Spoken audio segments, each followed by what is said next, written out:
Nothing, she answered quietly. You are not to blame for anything. It happened because of me. Everything is on my conscience.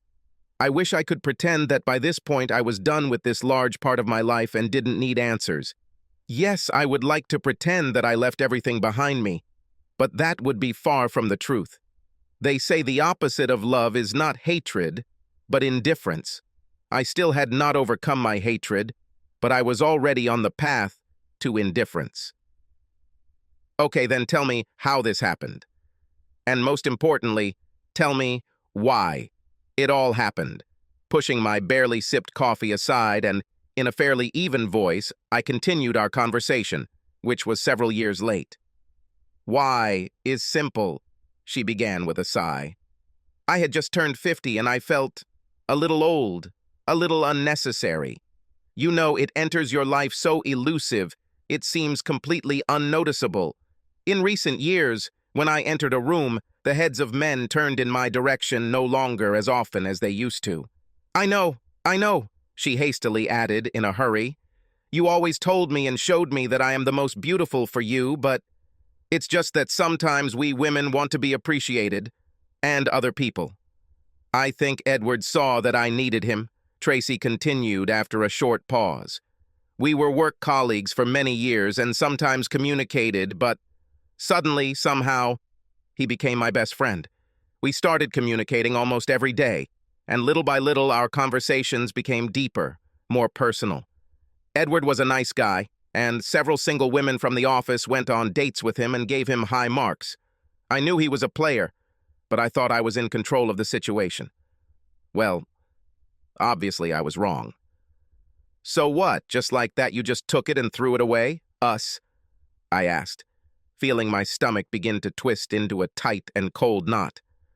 Well, it didn't happen so quickly, she replied. We had lunch together several times, had dinner once or twice, when I told you I was working late, and many times we just drank coffee. I knew where he was going with his game, and still, I went with him. How long did this go on, Tracy? I croaked with an unexpectedly dry throat. About a year, I guess, she replied. When he finally got me into bed, it was exciting. He was new, different from you, and it felt so wrong. This is probably why I got over my guilt pretty quickly. Besides, since you didn't suspect anything, how could it hurt you? I never gave you less, and she never did anything with him that she wouldn't do with you. Tracy sighed again, pulled the napkin out of the holder, and squeezed it in her fingers. I know it sounds corny, Ben, but it really was just sex. Yes, we had fun, but there was no talk of any love, and it never was. So you're saying that your fun in bed outweighed our marriage vows? Just perfect. I smiled wryly. Everything went pretty smoothly, and you would never have known anything if it weren't for that bore from the block, she said with undisguised annoyance. If it weren't for him, we would still be married, and we would both be much happier. Why couldn't we just go back to when things were good between us? I was only able to catch her because my retired neighbor Ralph Gordon called me one day and told me that my wife and some unknown man had entered my house in the middle of the day, and he thought it looked rather strange. Upon receiving this signal, I immediately jumped into my car and 20 minutes later found Tracy and Edward having sex in my marital bed. I interrupted the couple's enjoyment by smacking him in the back of the head with the back of my fist, causing their heads to collide like billiard balls and giving them both a concussion. I screamed, hovering over the couple, cowering in fear, for another 5 minutes before I finally kicked my lover with all my heart and slammed the door. Because everything was over between us the minute I found out about your betrayal. Just, I'm sorry, can't erase the damage done, I answered this not very smart woman. I made a mistake, a big mistake. I know you have made mistakes in your life too. Did you have to go to the nuclear level of reaction? We could overcome this together, Tracy said in a pleading voice. It's unlikely, I rasped. We were married for 27 years. Why did you suddenly think that I would give you my blessing for a year-long fling? Okay, I understand. But this happened 5 years ago. 5 years, Ben. You are alone now. I'm alone. Our kids are angry at both of us. Why can't we try again? After all, we had 27 such good years together. Tracy continued to persuade me. I wonder what she was expecting. To be precise, I corrected her, we lived together for 26 good years. I can't say about last year that it was good for me. And you know that what you did was a betrayal, whether I found out about it or not, I added. By the way, what happened to your lover after I left? Tracy raised the cup to her lips again and took a sip of more coffee. She saw that I was looking at her intently, but still couldn't help but flinch for a second. A few months later, he left for someone else, younger and more beautiful. I told you it was just sex, not love, she answered, as if reluctantly pushing the words out of herself. Yes, just recreational sex with someone else's wife, I answered laconically. And she, unable to bear it, looked away, staring at the ceiling fan. Do I deserve such disrespect from you? No, I didn't deserve it, she whispered. I stood up and brought each of us a second cup of over-roasted bitter coffee. For some reason, the disgusting taste of this drink seemed to fit perfectly with our conversation. Over the past 5 years, Tracy and I had put on a pretty good feign of mutual friendliness the few times we met at family events, but I was never alone with her or engaged in conversation. Lord knows, she tried hard to get me to talk to her, but I cleverly managed to avoid any potentially dangerous situations, both for her and for myself. I still wasn't sure if I wouldn't have snapped her neck if we were left alone, or simply broken down and drowned in a humiliating puddle of tears. Sometimes I was drawn to give vent to my emotions, in one form or another, almost every minute. Surprisingly, the only place I didn't miss Tracy was in the bedroom. Considering that in all 27 years of marriage, I had never looked at other women with lust. I had no idea about the modern night habits of the American man aged 50 plus. Soberly assessing my data, I believed that for someone like me, the likely choice in the female fish pond would be very small. What do you want from an ordinary guy of average appearance and average height, who earns fairly average money and cannot boast of that his tool is as impressively long and thick as a donkey's? Damn it, how surprised I was, and partly even dumbfounded, when next to me, from everywhere, sometimes, it seemed as if, literally out of thin air, single women began to appear, and many of them were not at all embarrassed to talk about what they wanted from me. I was completely unaware that there are significantly more single women over 50 than single men, and that many single men over 50 seem to gravitate towards younger women, leaving single women over 50 with an available choice of available partners. There are fewer men of the same age. Add here the factors of decency and communication skills, and the chances greatly increase in favor of those men over 50 who are not afraid to meet and communicate with unfamiliar women. This has never been a problem for me, so over the past 5 years I have had as much variety of female companionship as I wanted. Who would have thought? I also had a choice as to what kind of contact with the ladies I wanted, short-term or long-term. Not every woman was looking for her next husband. Some of my new female friends, as well as some men, were only interested in adding variety to their lives for a while. As for me, I, special to bestweapon.in, have dated both types. I didn't set out to necessarily find the next Mrs. Ben Arniston, but at the same time I wouldn't mind if a lady worthy of it magically appeared in front of me. The only thing that was absolutely out of the question, this is the return of Tracy Arniston to my life. What does that saying say? Been there, done that, ripped my heart out of my chest, and put a trophy on her t-shirt. So why are you alone, Tracy? I asked with some surprise. You still look great, so finding a man shouldn't be a problem for you. And you're clearly not shy about meeting men. She gasped, and for the first time I felt ashamed that I had insulted her. Actually, that's not what I meant, and you know it. I corrected myself. Tracy snorted, but then had to admit that I was right. Maybe I don't want to date another man. Maybe I've come to the conclusion that I've already met the right man, lost him, but now I want him back, she said. I know I did you wrong, terribly wrong, but I also know that you are a good person who believes in forgiveness.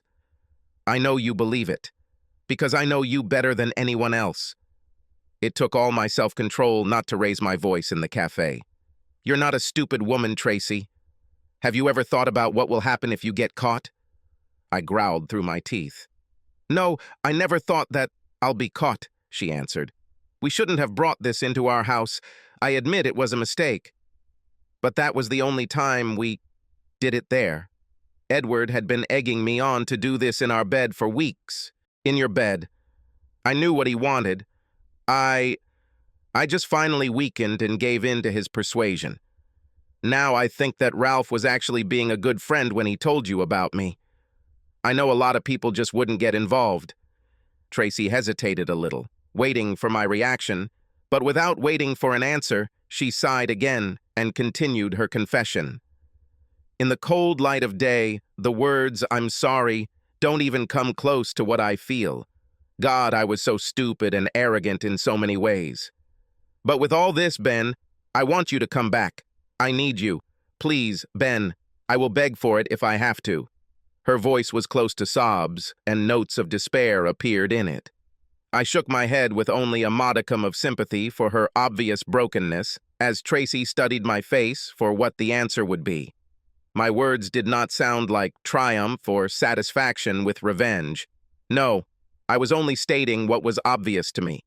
Please, Tracy, don't put us both in an awkward position. How about putting my feelings above your own for now? Exactly what you should have done 5 years ago. Actions have consequences. Alas, you forgot about it, I said. Tracy sniffled, tears threatening to fall from her eyes. You're right, again, she said, and the light of hidden hope in her eyes went out. I won't bother you anymore. There was a time when that wistful look would have prompted me to stand up and embrace her in a heartfelt embrace. I really felt a sharp pain for both of us when I watched her. Without waiting for a reaction from me, stood up and, with her head down, left the coffee shop. I watched Tracy's retreating silhouette, and then looked for a long time at the door closing behind her, until a well-dressed woman of about 50 came up to my table and placed a cup of salted caramel latte in front of me. I know. You hate our coffee, so I want you to leave on a good note. This woman said with a beaming smile on her face. You didn't tell her, did you? Just in case, she clarified. I didn't want to completely tear her soul apart. Yes, there was a time when I longed to destroy her, but someone convinced me that I was better than that. Although I still have doubts whether this is really so, I answered, involuntarily smiling. Walking around the table, the woman sat on my lap, put one arm around my neck and kissed me tenderly. I stole a glance at the engagement ring, glinting on her left hand. Sandy Caruso and I are getting married in 2 months. But I have no doubts, and unlike the previous Mrs. Ben Arniston, this good man will always come first in my life, she said with conviction. I know what it's like to lose the person closest to you. I saw one of them die in the hospital from cancer 10 years ago. That's why I will always put my man first, she cooed, giving me another endlessly loving kiss. I noticed several cafe workers scurrying around in the background smirking as they saw me kissing their boss. The staff had never met me before because, like I said, I don't drink Starbucks coffee, even though I have a crush on the franchise owner. I never thought much about karma until I met Sandy on a bike ride about 2 years ago. I haven't ridden a bike since I was a child, but after my divorce, I had a lot of free time. To stay in shape, I regularly visited the gym, but I didn't really like the cardio training there. When Tracy and I were still together, I once suggested that we buy bicycles and start riding together, but she was not at all interested. As soon as I was single, as a cleansing shake-up in post-marriage life, I decided to buy a good road bike and hit the road. I mostly rode alone, but from time to time, I joined organized group rides with other similar health enthusiasts. True, I was not very good at finding John Henry II signs, and during one of these runs, I stupidly lost my way. While I was looking around, trying to figure out which way to pedal, this woman drove up to me and, slowing down, asked if I was on the ride. When I answered yes, she chuckled melodiously. Then you need to turn your ass around and come back with me, because you missed the right turn about half a mile ago, said the fit stranger. I did as she asked, and when I turned my bike around, she was right in front of me. With inspired excitement, I watched as a more than gorgeous ass, tightly covered with elastic spandex cycling shorts, danced before my eyes while its owner, standing up from time to time in the saddle, vigorously pedaled. "Hey, genius, stop staring at my ass and catch up with me so we can talk like adults while we're driving," she turned around and said to me with a very knowing grin. For the next 36 miles, she and I rode side by side at a fairly relaxed pace, telling each other stories about our lives. I told her about my cheating wife, and she told her about her late husband, who died of cancer. We both talked about our grown children. We each had 2, and about our grandchildren. Sandy already had 3 of them, and I only had 1 so far. The total distance of our trip that day was 52 miles. The longest distance I had traveled before was 35 miles. But with a beautiful and interesting partner, all these miles flew by. The next evening, we had a date, despite the fact that the muscles in my legs were incredibly sore and I had some difficulty moving in space. After 2 weeks, our relationship became exclusive, and on the 4th date, we shared a bed. My days as an elderly, lonely playboy are over. I had a whole life ahead of me, full of new colors and impressions, and the love of a wonderful lady who made my heart beat again. Subscribe to our channel so that your second chaff doesn't cheat on you, and go ahead and listen to the next story, because this story is nothing compared to the next one.